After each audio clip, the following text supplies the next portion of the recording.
Bismillahirrahmanirrahim. Banyak orang kafir yang masuk Islam gara-gara mendengar apa? Al-Quran. Gara-gara mendengar Al-Quran. Contoh seperti dalam hadis Jubair bin Mut'im.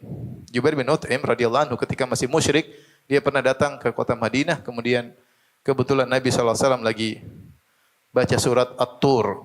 Kemudian dia mendengar ketika Nabi pas lagi baca ayat am khuliqu min ghairi syai'in am humul khaliqun am khalaqus samawati wal arda bal la yuqinun. Apakah mereka diciptakan tanpa ada yang menciptakan? Apakah mereka tercipta tanpa ada yang menciptakan? Am humul khaliqun, ataukah mereka menciptakan diri mereka sendiri? Am khalaqus samawati wal ard, apakah mereka yang menciptakan langit dan bumi? Ini logika Allah. Jadi di antara burhan akli, Allah bikin logika tentang bahwasanya Tuhan itu ada. Gampangannya, apakah mereka ini ada tanpa ada yang menciptakan? Ataukah mereka menciptakan diri mereka sendiri? Ataukah mereka yang lemah ini bisa menciptakan langit dan yang begitu luasnya? Enggak masuk akal semuanya. Artinya pasti ada yang menciptakan. Kata Jubair bin Mut'im, kada qalbi yatir, hampir-hampir jantungku copot dari tempatnya. Itu sebab kemudian dia beriman kepada Allah Subhanahu wa taala. Mendengar satu ayat, beriman. Seperti kisah Tufail bin Amr ad-Dausi radhiyallahu anhu, yang ketika dia datang ke Mekah, orang-orang semua ingatkan, jangan ada orang-orang Quraisy datang, wahai Tufail dari kabilah Daus, jangan kau dengar Muhammad. Muhammad itu begini, orang gila ya. Kau akan tersihir. Dia sudah memecah belah kami, telah memisahkan seorang suami dari istrinya, ayah dari anaknya, bikin kami ribut. Jangan kau dengar sedikit pun, sungguhnya dia penyihir. Maka akhirnya Tufail bin Amr ad-Dausi penasaran. Ketika Rasulullah SAW sedang sholat di Masjidil Haram, maka dia pun dekati. Sampai dia jalan, dia masukin kapas di telinganya. Supaya enggak bisa, jangan sampai ada Muhammad terdengar lantunan sihirnya Muhammad. Tapi dia, saya orang pandai, saya tahu syair, saya tahu sihir, saya tahu mantra-mantra, jampi-jampi. Saya bisa bedakan. Saya dengar, masuk Islam. Begitu dengar langsung masuk apa? Masuk Islam ya. Jangankan Al-Quran, kisah Imam Al-Asdi, Dhimat Al-Asdi, ketika dia dengar ada orang Muhammad gila, maka dia ingin menyembuhkan Muhammad. Maka dia datang menemui Muhammad, maka dia bilang, wahai Muhammad, saya ingin sembuhkan engkau. Saya dengar apa? Kau gila. Maka Rasulullah mengatakan, innal hamdalillah nahmaduhu wa nasta'inuhu. Dia bilang, coba ulang 3 kali, masuk Islam. Gara-gara innal hamdalillah nahmaduhu wa nasta'inuhu. Ini kalau orang sekarang ceramah, innal hamdalillah nahmad wahabi katanya. Ini lu bikin orang masuk Islam. Tapi di antaranya seperti yang masuk Islam, seperti riwayat dari Umar bin Khattab. Riwayatnya khilaf di kalangan para ulama. Sanadnya datang dalam berbagai riwayat, namun dhaif semua. Namun sebenarnya mengatakan derajatnya naik menjadi hasan karena datang dalam banyak riwayat. Kisah Umar masuk Islam yang begitu keras kepada kaum muslimin ketika dia datang ke rumah saudarinya, kemudian dia mendengar bacaan surat apa? Toha ma anzalna. Akhirnya dia pun masuk Islam gara-gara mendengarkan lantunan Al-Quran. Demikian juga An-Najasyi. Ketika An-Najasyi diprovokasi oleh Amr bin Al-As radhiyallahu anhu ketika itu masih kafir, mengatakan ini mereka pengikut Muhammad itu begini. Kata Najasyi, panggil mereka. Kemudian kata Amr bin Al-As, sungguhnya mereka telah berbicara tentang Tuhan kalian, tentang Nabi Isa dengan perkataan yang mengerikan. Coba suruh tanya mereka tentang keyakinan mereka tentang Nabi Isa, tentang Isa.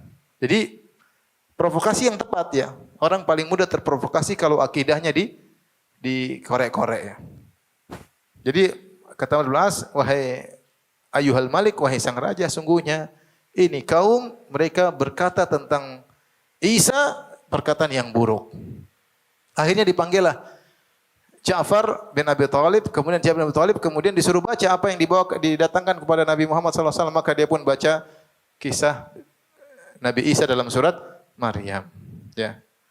Kafha ya ain shadiq rahmati rabbika abdahu zakir. Terus dia baca terus sampai tentang kisah Maryam hamil, kemudian melahirkan Nabi Isa, sampai Nabi Isa berbicara, sampai subhanallah. Maka An-Najasyi pun menangis sampai jenggotnya pun basah dengan linangan air matanya. Kemudian dia berkata, "Inna hadza walladzi jaha bihi Isa la yakhruju min mishkatin wahidah." Sungguhnya yang kau baca ini Ja'far Dan apa yang dibawa oleh Isa adalah keluar dari sumber yang sama.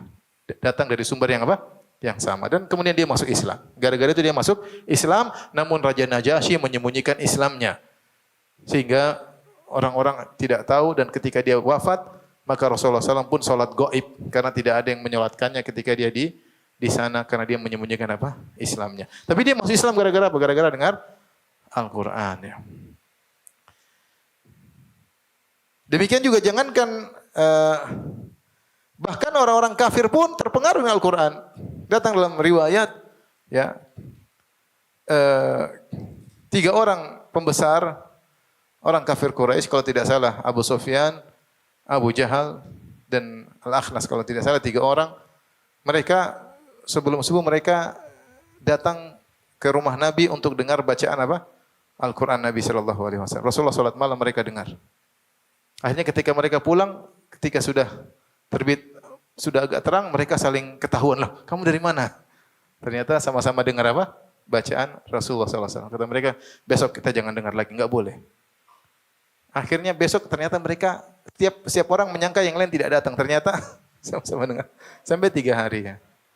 Ketika ditanya kepada Abu Jahal, kenapa engkau tidak beriman kepada Muhammad? Ternyata dia hasad. Dia mengatakan kami dari Bani Makhzum dan Muhammad dari Bani Hashim. Kami selalu bersaing. Kami beri makan, mereka beri makan. Kami mulia, mereka juga mulia. Sampai kami sudah bersaing antara kami dengan mereka. Tiba-tiba di antara mereka ada yang ngaku sebagai nabi. Kami nggak mungkin ngaku juga sebagai nabi. Jadi kalau kami mau sama-sama bersaing, kami juga kan ngaku sebagai apa? Nabi. Tapi nggak mungkin. Kalau begitu caranya supaya persaingan tetap seimbang, kita tidak beriman sama nabi tersebut. Karena kalau kami beriman kepada nabi tersebut, maka kami jatuh. Kan hasad. Kami 2 kabilah yang saling bersaing. Selalu kami sama mereka mulia, kami mulia, mereka beri makan, kami beri makan, mereka melayani jemaah haji, kami melayani jemaah haji. Tiba-tiba mereka ngaku sebagai nabi. Wah, repot. Gimana caranya? Masa kami ngaku juga? Ya enggak, ya udah ini kami enggak mau beriman sama ini. Abu Jahal tidak beriman gara-gara apa? Sombong. Di antaranya dalam riwayat yang sahih ketika Nabi SAW baca surat An-Najm. Surat An-Najm sampai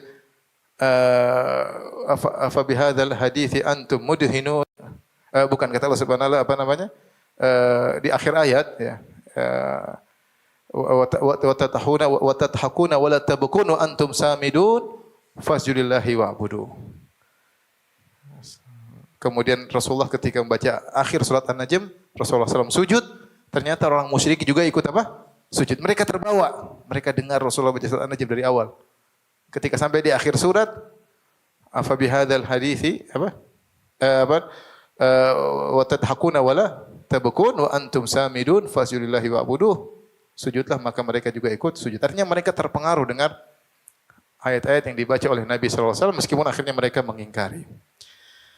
Bahkan para jin juga terpengaruh dengan Al-Quran. Ya. Wa sarafna ilaika nafara minal jinni yastami'una al-Quran.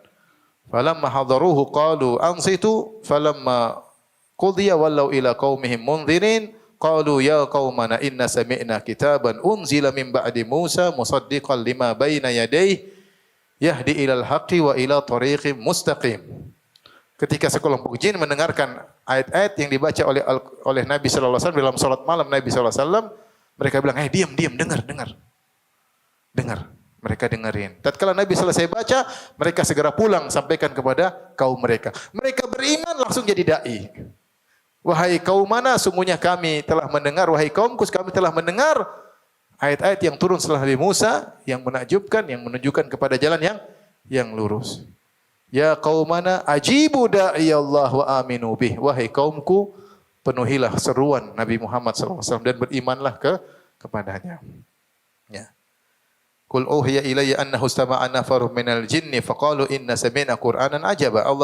Kata Allah Subhanahu wa taala, Nabi berkata telah diwahyukan kepadaku sungguhnya sekelompok jin mendengarkan ayat-ayat Allah Subhanahu wa taala. Mereka berkata inna sami'na qur'anan ajaba. Sungguhnya kami telah mendengar Quran yang menakjubkan. Di antara kisah yang menunjukkan bahwasanya bagaimana pengaruh Al-Quran luar biasa. Kisah Abu Bakar As-Siddiq. Dalam Sahih Bukhari. Ketika Abu Bakar As-Siddiq ingin berhijrah, dia pergi. Sudah tidak bisa beribadah dengan tenang, dia ingin meninggalkan kota Mekah. Kemudian dia ketemu dengan salah seorang, kalau tidak salah seorang pemimpin kabilah Al-Qarah, ya. Kemudian Ibnu Dugunnah mengatakan, seperti engkau tidak pantas untuk diusir dari kampungmu. Sudah pulang ke Mekah, saya akan jaminan bagimu. Ya sudah. Akhirnya dia datang, dia orang musyrik. Dia bilang seperti Abu Bakar, saya jadi jaminan. Syaratnya apa? Dia hanya boleh beribadah di rumahnya, tidak boleh dakwah kemana-mana. Akhirnya Abu Bakar As-Siddiq pun nurut, maka dia pun tidak keluar rumah, dia sholat di rumah, tapi dia sholat di pelataran. Ke sholat pelataran, dia sholat dengan suara keras. Akhirnya ibu-ibu, orang-orang kafir pada datang, anak-anak pada datang, dengerin. Dengerin siapa? Abu Bakar baca Al-Quran.